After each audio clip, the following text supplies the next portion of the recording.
안녕하십니까. 신의균의 국방TV 시큐리티 뉴스입니다. 자, 오늘도 우크라이나 전황 알려드리도록 하겠습니다. 여러분들 썸네일 보시고 들어오셨겠지만 지금 이 러시아 좀 이상합니다. 모스크바 경찰들에게 일제히 자동 소총을 나눠주고 그들에게 사격훈련, 전술훈련 등을 지키고 있다고 하는데 이게 지금 러시아에 무슨 일이 진행되고 있길래 경찰들이 이렇게 자동 화기를 지급받고 있을까요? 어떤 내용인지, 어떤 상황인지 한번 보도록 하겠고. 자, 그리고, 벨라루스, 바로 이 우크라이나 북쪽에 있는 나라죠. 아주 러시아의 친러 국가인데, 여기에 지난 19일 날 푸틴 대통령이 다녀가고 난 이후에 벨라루스 군이 한 7만 명 이상 국경 지역에 집결을 해서 폴란드와의 국경부터 시작해서 체르노빌 북쪽, 체르니우 북쪽 이렇게 쫙 깔려가지고 지금 기동훈련하고 러시아에서 계속 전차들이 들어오고 지금 이러고 있는 상황인데 다시 한번 작년 겨울처럼 벨라루스에서 북부전선을 형성해서 치고 내려올지 그 치고 내려오는 주력이 벨라루스 군이 될지 어떤 상황인지 한번 보도록 하겠습니다. 신의균의 국방TV 구독, 알림, 좋아요 눌러주십시오. 전과를 먼저 보고 가겠습니다. 병력 510명 사살했습니다. 전차 7대 격파, 장갑차 5대 격파, 차량 9대 격파, 특수장비 판치르 방공 시스템이죠. 1대 격파, 그리고 야포 12문 격파, 다련장 로켓 2문 격파 등의 전과가 있는데 오랜만에 야포 다련장 로켓 해서 거의 한 개 포병대대 분의 포가 사라졌죠. 이게 제가 좀 이따가 말씀드리겠지만 젤렌스키 대통령이 최전선인 바흐무트에 갔습니다. 그래서 아마도 젤렌스키 대통령이 오기 때문에 안전을 조금 더 다지기 위해서 바흐무트 앞에 있는 러시아 포병에 대한 대화력전을 아주 세게 한 것이 아닌가라고 저는 판단을 하고, 자, 그리고 전차가 7대가 격파되면서 이번 전쟁 개전 이후 이제 러시아 전차 격파가 3,000대가 넘었습니다. 3,002대 격파가 됐고, 이건 노획된 거, 이건 별도입니다. 그냥 박살난 것만 3,002대. 그리고 병력도 한 개 대대 분의 병력이 또 죽어나가면서 99,740명, 아마 내일 제가 전과를 알려드릴 때는 10만 명이 넘은 이런 사상자가, 그러니까 죽은 사람만, 그렇게 우크라이나 총참모부의 발표를 근거로 죽은 사람이 10만 명이 넘겠다라는 예상을 해보고요. 자, 그리고 오랜만에 전투기가 격추되는데 바흐무트 지역에서 수호이 25 공격기가 격추됐습니다. 한 대. 그리고 카모프 52 공격 헬기가 자포리자에서 격추가 되었고요. 그리고 무인 항공기 8대 또 격추가 된 이런 전과가 있고, 자, 이 전과 바탕으로 전선 상황 보겠습니다. 젤렌스키 대통령이 개전 이후 첫 번째 미국행을 했습니다. 그래서 출국을 했는데 바이든 대통령하고 정상회담을 하기 위해서 가는데 이게 지금 두 가지 썰이 있어요. 어떤 논의를 할 거냐? 바이든이 빠른 종전을 압박을 하고 있는 중이다 라는 설이 있고, 그래서 젤렌스키는 종전하기 싫죠. 지금 상태에서 종전하면 이거는 완전 큰일 나죠. 그래서 지금은 종전 안 된다라는 것을 설득하기 위해서 가는 것. 아니면 이 바이든 대통령하고 자, 앞으로 종전은 어떤 선에서 할 것이냐? 예를 들어서 크림반도까지 다 회복할 거냐, 아니면 크림반도만 놔두고 돈바스 지역만 회복하고 끝낼 것이냐, 아니면 크림반도도 놔두고 돈바스도 그들이 애초에 장악하고 있던, 그러니까 2월 24일 이전 여기까지만 회복하고 종전할 것이냐, 이런 걸 논의하는 것이다. 이제 이런 그 두 가지 설이 있는데 저는 후자가 좀 맞지 않은가라고 생각을 하고요. 또 젤렌스키 대통령이 출국 전에 바흐무트, 정말 치열한 격전이 벌어지고 초토화가 된 그 바흐무트에 직접 방문해서 훈장 수여식을 했다라는 건데, 자, 이렇게 사진을 공개했습니다. 젤렌스키 대통령이 어떤 군인에게 이렇게 훈장을 수여하면서 악수를 하고 있는 모습인데, 자, 이 영상을 또 사진을 한 30장 넘게 공개했는데 이거 보면 막 울고 있는 병사들도 있고 그래요. 감격스럽겠죠. 정말 죽을 듯이 싸우고 있는, 정말 하루에도 수십 명씩 죽어나가고 있는 이 전선에 대통령이 직접 와서 이런 행위를 하는 게 사실이라면 얼마나 감동스럽겠습니까? 아시다시피 젤렌스키 대통령 코미디언 출신이죠. 그리고 그 젤렌스키 대통령을 에워싸고 있는 권력자들 대부분이 방송국, 기획사 출신들이 많이 있습니다. 그러다 보니까 정말 사진도 기가 막히게 예술적으로 찍었어요. 젤렌스키 대통령의 정면 얼굴, 이마 여기다가 하이라이트가 비치게 해서 아마 이 정도 같으면 어디서 조명을 세팅을 했지 않나라고 생각이 되는데 뭐 이렇게 해서 다른 이 군인들은 일부러 얼굴을 좀 가려주고 젤렌스키 대통령만 딱 부각시켜주는 이런 세팅을 조명 세팅을 해서 지금 뭐 사진을 찍었는데 이렇게 너무나 예술적이다 보니까 러시아에서는 이거 가짜다. 바흐무트에 오지 않고 그냥 스튜디오에서 지금 이렇게 쇼하는 거다. 이렇게 이야기를 할 정도였어요. 정말 기가 막히게 찍었습니다. 그래서 한 30장 넘게 이렇게 공개를 했고 이게 정말 바흐무트가 왔다면 정말 큰 용기를 내서 간 게 아니냐라고 생각을 하고요. 자, 이렇게 하다 보니까 프리고진, 바그너 그룹의 수장이죠. 프리고진이 정말 뭐 푸틴 대통령이 부들부들 떨 수밖에 없는 분노의 치밀어 오를 수밖에 없는 영상을 공개했는데요. 젤렌스키가 왔을 때 근처에서 포사격 지시를 했다라고 하면서 이 영상을 공개했어요. 바흐무트 맞은편에 있는 러시아군 바그너 그룹의 포병부대인데 피온 자주포 있죠. 여기 앞에 서서 야 젤렌스키 너 온 거 알아? 너 여기서 지시해서 확 쓸어버릴 거야? 그러니까 나하고 만나서 이야기 좀 하자. 이런 영상을 공개를 한 겁니다. 자, 그럼 이게 왜 문제냐? 일단 젤렌스키 대통령이 이 용병의 수장이라고 할 수 있는 불법 용병 수장인 프리고진, 바그너 그룹 수장 프리고진을 만나주겠습니까? 안 만나주죠. 그러면 얘는 왜 이렇게 하냐? 자기가 이제 대통령급이다 이거죠. 젤렌스키하고 정상회담 할 수 있는 급이다 이거죠. 그리고 푸틴은 여기 겁나서 못 오는데 나는 이 최전선에 헬멧도 쓰지 않고 젤렌스키처럼 나는 여기 왔다. 그러니까 러시아 극단주의자들이 완전히 그냥 환호할 수밖에 없죠. 이야, 프리고진 정말 멋지다. 라고 할 수 있죠. 그런데 푸틴은 못 갔죠. 그런데 야, 프리고진은 가는데 푸틴 넌 뭐냐? 이런 비난을 받을 수밖에 없으니까 이 극단주의자들로부터 아주 박수를 받을 수 있는 이런 영상을 올렸을 때 푸틴의 인기는 상대적으로 떨어지겠죠. 그러니까 이제 푸틴이 이거 보면 저 XX 봐라 하고 정말 분노가 치밀어 오르겠죠. 왜냐? 푸틴은 이랬습니다. 이제 이 젤렌스키가 바흐무트를 방문해서 훈장 수여식했다니까 저거 가짜다.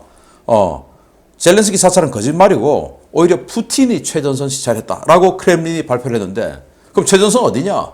라고 하니까 바흐무트 같은 이런 최전선이 아니고 이 아조프의 건너편의 러시아 영토죠. 크라스노다르 그 지역에 갔다라는 겁니다. 그래서 크라스노다르에서 지휘관 회의를 했다라는 겁니다.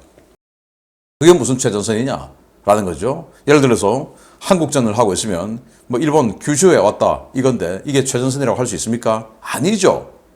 그러니까 이제 자기는 못 갔는데 프리고진이 가서 저러니까 이제 열받을 수밖에 없는 이런 상황이다. 자, 우크라이나 국방장관은 내년에 서방으로부터 더 많은 선물을 받을 것이다 라고 희망을 했고요. 또 우크라이나 국방장관은 신규 작전에 뭔지 모를 신규 작전에 MBT 즉 전차 300대, IFV, 보병 전투장갑차 700대, 자주포 500대 등이 필요하다. 그러니까 서방 국가들 좀 달라 이야기를 하고 있고요. 또 우크라이나 정부는 수준의 스타링크 수신기 1만 기를 인수해서 뿌리겠다 라고 하는데 스타링크 위성으로부터 이제 통신을 주고받는 거죠. 그래서 우리는 뭐 거리 곳곳에 휴대폰 중계기가 다 있지 않습니까? 그 우리가 전화하는 휴대폰 통신은 그 중계기를 통해서 막 이렇게 중계가 되는 건데 이 우크라이나는 지금 그 시스템이 막 파괴되고 제대로 안 돼 있죠. 그러니까 위성하고 이제 이렇게 위성이 중계기가 되는 겁니다. 자, 그래서 그 스타링크 수신기가 군데군데 이렇게 뿌려 놓으면 예를 들어 어떤 마을에 어느 지점에 스타링크 수신기를 지금 갖다 놨어. 그러면 그 지역 그 스타링크 수신기로부터 몇 미터, 몇십 미터 내에는 이제 와이파이 존이 되는 겁니다. 거기에서 인터넷 할 수 있고 휴대폰 할 수 있고 이제 이렇게 되는 거예요. 그러면은 오신트 소식통들의 어떤 자료 업로드가 아주 빠르겠죠. 야, 우리 마을에 러시아 전차 10대 지나갔어. 어느 쪽으로 갔어. 이런 거 올리지 않습니까? 그런 것들을 더욱더 원활하게 해서 이 민간 정보를 이 전쟁에 활용하겠다. 또 군사 통신도 더 빨리 또 그 신속하게 하도록 하겠다. 뭐 이런 보관인 것 같습니다. 그리고 우크라이나가 개전 직전 이틀 전이죠. 2월 22일 날 전쟁 발발 이틀 전에 터키, 튀르키예가 A400M 수송기에다가 바이락타르 무인 공격기 실어 와가지고 이제 줬는데 그걸 지금까지 수송기를 안 보내줬어요. 억류하고 있었습니다. 그래서 에르도안 대통령이 빨리 좀 수송기 좀 돌려다오 라고 여러 번 이야기도 했는데 안 줬어요. 이제 안전 문제를 핑계로. 그런데 이제 드디어 10달 만에 그 수송기를 터키로 보내줬다라는 거고요. CNN이 미국이 이번 주에 패트리어트 3를 우크라이나에 공급하는 것을 발표할 것이다. 그래서 이 팩3 한 개 포대를 포함해서 이번 주에만 또 19억 달러치의 각종 무기를 우크라이나에 공급한다라는 것이고, 자, 놀라운 스토리가 또 나왔는데요. SBU 우크라이나 이 보안국이 5번이나 탈영해서 우크라이나군에 투항한 러시아군 포로를 확보했다. 자꾸 보니까 동원돼서 들어왔는데 그동안 이 러시아군 병사는 탈영을 5번을 한 겁니다.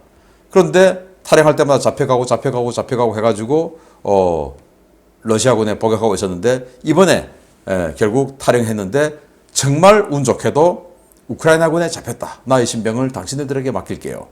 라고 했다라는 겁니다. 그러면서 자기 연대에만 신병들이 들어왔는데 그중에 135명이 탈영했다라는 거예요. 그 135명에 자기도 들어가고 그 정도로 지금 러시아군이 완전히 그냥 박살난 상태다라는 거죠. 그리고 ISW가 이제 드디어 인정하기 시작합니다. 러시아가 벨라루스의 참전 압박을 점점 더 강화하고 있다. 그래서 벨라루스가 참전할지도 모르겠다라는 우려를 하고 있는데요. 자, 이런 참전 우려 바로 현실로 나타나고 있는데 보겠습니다. 블라디미르 푸틴 러시아 대통령이 벨라루스를 다녀온 직후 우크라이나와 벨라루스 국경 지역에서 이상 징후가 속속 포착되고 있습니다. 대규모 병력 이동이 확인되었고 이들이 지난해 2월 침공 직전과 유사한 움직임을 보이고 있습니다. 러시아가 동계 공세 때 북부 전선을 다시 열 수 있다는 우려가 커지고 있습니다. 러시아가 키우주, 지토미르주, 체르니우주 등 우크라이나 북부 지역과 맞닿아 있는 벨라루스 국경 지역에 병력을 크게 증강하고 있으며 이러한 병력 증강과 이동 배치에는 벨라루스군도 참여하고 있다고 복수의 워싱턴 소식통이 현지 시각 12월 21일 리포트했습니다. 이번 병력 이동은 12월 초부터 러시아군 주관으로 시작된 벨라루스군 전투준비태세 검열의 연장선상에서 이루어지고 있는데요. 벨라루스군은 전투준비태세 검열 직후 전차와 장갑 차량에 피하 식별을 위한 마크를 붙이고 즉각 전투 임무 투입이 가능한 병력을 속속 국경지역으로 내려보내고 있습니다. 벨라루스 지역으로 들어오는 러시아군 병력과 장비도 크게 늘었습니다. 우크라이나 서북부 보린스카주 접경지역인 벨라루스 브레스트 지역에는 현지 시각 12월 20일 새벽 최소 20세대의 T-80 BVM 전차와 수십 대의 BTR 장갑차, 수량 미상의 병력이 열차와 차량편으로 전개했습니다. 키우주 국경선에서 북쪽으로 약 30km 떨어진 마지르 지역에도 BMP-2 보병 전투 장갑차 최소 20대와 다수의 병력 수송용 트럭이 확인됐는데요. 워싱턴 소식통들은 우크라이나 서북부와 북부 국경 지역에 확인된 러시아군 대대 전술단이 최소 2~3개 이상 된다고 보고하고 있습니다. 소식통들은 러시아가 벨라루스군과 동계연합훈련을 빌미로 본토에서 지속적으로 병력과 장비를 추가 반입하며 국경지역에 배치하고 있다고 밝혔는데요. 우크라이나 접경지역에 집결하고 있는 전력의 주력은 러시아군이 아니라 벨라루스군이며 이들은 훈련을 빙자해 국경지역에 집결한 지난 2월 초 모습과 유사한 움직임을 보이고 있다고 전하고 있습니다. 실제로 벨라루스 국방부는 지난 12월 19일 푸틴의 벨라루스 방문 당시 러시아가 제공한 S-400 방공 시스템과 이스칸데르 지대지 미사일 시스템이 전투 임무에 투입되기 시작했다고 발표했는데요. 이와 관련해 벨라루스 독립 언론 벨타는 현지 시각 12월 20일 벨라루스군의 수호이 24 전폭기에 이어서 수호이 25 공격기에도 러시아 핵무기가 탑재되기 시작했으며 이들이 러시아 교관단 지원 하에 핵탄두 투발 훈련을 진행하고 있다고 보도했습니다. 이러한 병력 이동이 감지된 시점에 러시아 내에서는 벨라루스, 카자흐스탄, 아르메니아, 키르기스탄, 타지키스탄 등 집단 안보 조약기구 CSTO 국가들이 힘을 합쳐 우크라이나와 싸워야 한다는 전단이 돌기 시작했는데요. 이는 러시아가 올 1월 대공세 CSTO 국가들 일부를 공세 전력으로 동원할 수도 있다는 관측에 힘을 실어주고 있습니다. 현재 우크라이나 북부 국경지역에 집결한 벨라루스 러시아 연합군은 최소 7만여 명에서 최대 10만여 명 정도로 추산되고 있는데요. 이들이 북부 전선을 다시 열 경우 우크라이나는 동부 전선에서 남부 전선 공세를 위한 이 준비한 예비 전력 대부분을 북부로 뺄 수밖에 없는 상황으로 몰릴 것으로 예상됩니다. 푸틴과 루카센코의 운명을 건 이 공세는 성공할 경우 협상에서 상당히 유리한 입지를 굳힐 수 있을지 모르지만 실패할 경우 루카센코는 물론 푸틴의 정치적 생명을 끝장낼 수도 있는데요. 과연 이 두 독재자가 자신들의 운명을 건 마지막 카드를 던질지 지켜봐야겠습니다. 자, 벨라루스군 T-72 전차 부대네요. 눈이 쌓인 지금 이 현재 사진입니다. 이렇게 집결하고 러시아군이 이들을 전투 검멸을 하고 있고요. 자, 여기 보시면 피아식별 빨간색 이거 갖다 붙였어요. BTR-80 장갑차인데 여기에 우크라이나도 이제 이런 거 쓰니까 헛갈리면 안 되죠. 그래서 여기다가 빨간색 판 붙인 거. 요게 벨라루스군이다 라는 피아식별 판을 붙인 이 벨라루스군의 모습이 보이는데 여기 이제 AK-74 소총을 들고 있는데 탄창은 지금 사탄을 안 했어요. 그냥 보여주기 사진을 찍은 것 같습니다. 자, 이렇게 지금 장갑차 부대도 집결을 하고 있고 그리고 국경 지역에서 계속 러시아의 T-80 BVM 전차가 이런 식으로 기차에 실려서 들어오고 있습니다. 들어오고 있고 그럼 이들이 지금 벨라루스군과 러시아군 합해서 어디에 주로 배치되고 있냐? 그게 이제 세 축선에 배치되고 있는데 그게 어디냐? 일단 이 폴란드와의 국경 지역, 이 브레스트 이 지역에 한 개의 무리가 배치되고 있습니다. 여기에서 도로를 타고 직진 쫙 하면 서쪽으로 직진하면 바르샤바가 나옵니다. 폴란드 수도죠. 그래서 여기에 배치되는 이유는 폴란드군이 벨라루스를 치지 못하게 하기 위한 견제 차원에서 일단의 부대를 이쪽으로 보냈고 그리고 이제 키우를 치기 위한 주력으로는 고멜 그리고 마지르 이 두 쪽에서 이 마지르 쪽에서 내려가면 체르노빌로 해서 뭐 이르핀 부차 해서 이제 키우로 들어가고 지난 1차 공격 때 엄청난 희생을 치렀던 것 아니겠습니까? 그리고 고멜 지역에서 들어가면 체르니우 해서 여기 이제 여러분들 잘 아시는 키우 바로 오른쪽에서 브로바리 전투 러시아의 근위 전차 연대가 하나가 박살났죠. 연대장 전사하고 그 축선으로 내려가는 이렇게 해서 세 군데에 전력을 집중하고 있다라는 거고 이렇게 해서 내려가게 되면 수도 키우를 지키기 위해서 병력을 다시 이 지역에 와야 되겠죠. 그리고 여기는 이제 이 벨라루스군은 아직 생생한 이런 부대이기 때문에 제법 강한 주력이 와야 됩니다. 그러니까 지금 남부전선, 동부전선에서 대반격을 위해서 예비대로 지금 투입되었던 그 예비 전력들을 끄집어 와야 되니까 그쪽에서 우크라이나군은 공세작전에 들어가기 힘들어지는 이런 상황이 올 수도 있는 것이죠. 그렇게 하기 위해서 지금 전력을 집중하고 있는 것이 아닌가라고 생각되고 이게 이제 실패하면 루카센코는 아마 실각하게 될 가능성이 높습니다. 왜냐? 지금 리투아니아에 지금 그 망명가에 있는 자기 정적이 있죠. 그러니까 그를 통해서 반대 세력이 루카센코의 반대 세력이 집결해서 뭉쳐서 루카센코를 몰아낼 가능성이 높으니까 정말 자기 생명, 정치 생명, 그리고 생물학적 생명 모든 것을 걸고 과연 진짜 투입할까라는 우려가 들립니다. 자, 이런 소식 바탕으로 모스크바 어떻게 되는지 보겠습니다. 여러 차례 말씀드린 것처럼 1월에 실시될 것으로 예상되는 러시아의 최후 대공세는 블라디미르 푸틴 러시아 대통령의 명운을 건 마지막 도박이 될 가능성이 높습니다. 푸틴이 이 공세 실패에 대비해 경찰과 국가 근위대를 비롯한 친위 전력 무장 강화를 지시하고 사실상 내전 대비 태세에 들어갔다는 소식입니다. 크렘린이 현지 시각 12월 19일 연방경찰과 전국 행정관청 공무원들에게 자동화기 지급 지시를 내리고 이들에게 유사시 생존 키트를 담은 비상배낭을 준비하라는 공문을 하달했다고 복수의 워싱턴 소식통들이 현지 시각 12월 21일 리포트했습니다.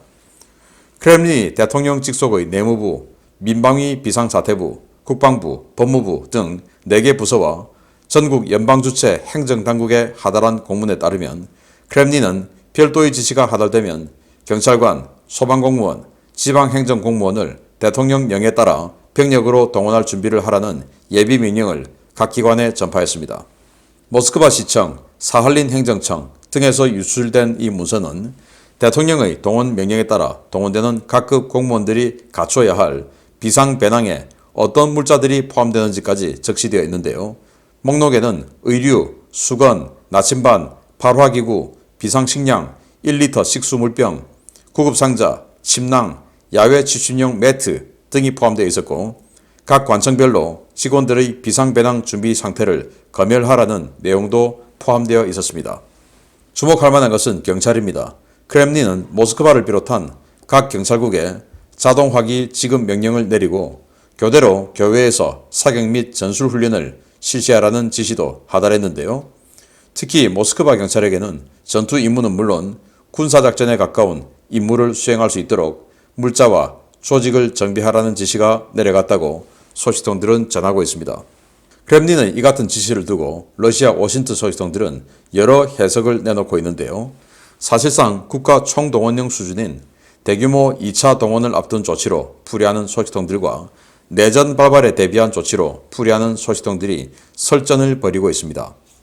이번 지시가 국가 총동원령에 대비하기 위한 예비명령이라고 판단하고 있는 소식통들은 최근 러시아 전국 각지에서 외국인 이민자들을 병력 자원으로 끌어들이기 위한 노력이 크게 강화됐다면서 크렘린이 위험 부담을 무릅쓰고 일반 국민들을 전선으로 내몰지는 않을 것이기 때문에 최근 일련의 조치들은 대규모 외국인 동원과 이 과정에서 벌어질 수 있는 소요 사태에 대비한 것이라는 분석을 내놓고 있습니다.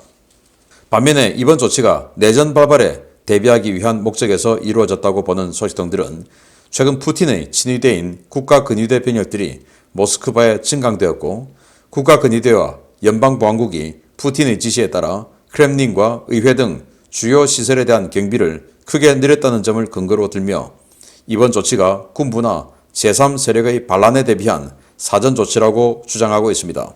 그러나 모든 소식통들은 이번 조치가 어떤 목적에서 이루어졌든 앞으로 벌어질 극심한 혼란에 대비하기 위한 목적에서 이루어졌다는 점에는 동의하고 있는데요.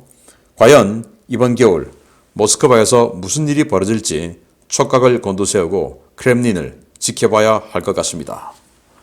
네, 이 모스크바 경찰을 비롯한 전국 경찰들에게 소총 자동화기 지급하고 훈련해라. 그래서 훈련을 하고 있다라는 거고 그러면서 공무원들에게 니들 지금 이제 언제 동원될지 모르니까 그러니까 뭐 국가 총동원령의 예비 단계죠. 각각 동원되면 갖고 있어야 할 물품 준비해 라고 하는 그 물품 준비 목록 공문입니다. 이거 야전, 침낭, 매트, 뭐 생수통, 식량 뭐 이런 것들을 다 이렇게 준비해 라고 하는 목록이 담긴 공문이고 또 이건 사할린 행정청에서 발견된 그쪽에서 유출된 공문인데요. 이제 경찰관들 또 소방 공무원들 이런 사람들 동원 준비해 라고 하는 예령 내린 공문입니다.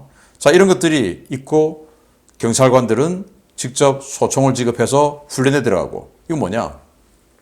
두 가지 측면인데 총동원령이 내려졌을 때 국민들이 소요 사태를 일으켰을 때 그걸 진압하는 거 또는 총동원령이 내려졌을 때 또는 그에 준하는 상황에서 다른 세력, 이를테면 바그너 그룹이라든지 아니면 야당이라든지 아니면은 아주 강경파라든지 이런 세력들이 세력을 규합해서 쿠데타 또는 내전 이런 것들을 일으켰을 때 이제 그걸 진압하고 또는 그 상황에서 푸틴을 지키기 위한 모스크바를 지키기 위한 이런 조치가 아니냐라는 거고 또 총동원령에는 또 두 가지 또 시각이 있습니다. 공무원을 비롯해서 지금 이 예령을 걸어놨으니까 이들을 하고 먼저 동원하는 것 아니야. 아무리 그래도 러시아 국민들을 그런 식으로 함부로는 안 할 거야. 그래서 지금 현재 러시아에 들어와 있는 이민자들이 한 500만 명 있으니까 그 500만 명을 대상으로 러시아 시민권 줄게 해가지고 그들 먼저 동원하고 이런 상황에서 발생할 수 있는 소요 사태에 대비한 거야. 라는 측면 두 가지가 있는데 아무튼 정말 러시아가 걷잡을 수 없는 상황으로 진행될 개연성이 아주 커지고 있습니다. 경찰들이 자동 화기를 무장하기 시작했다라는 소식 알려드렸습니다. 계속 알려드리겠습니다. 마치겠습니다. 감사합니다.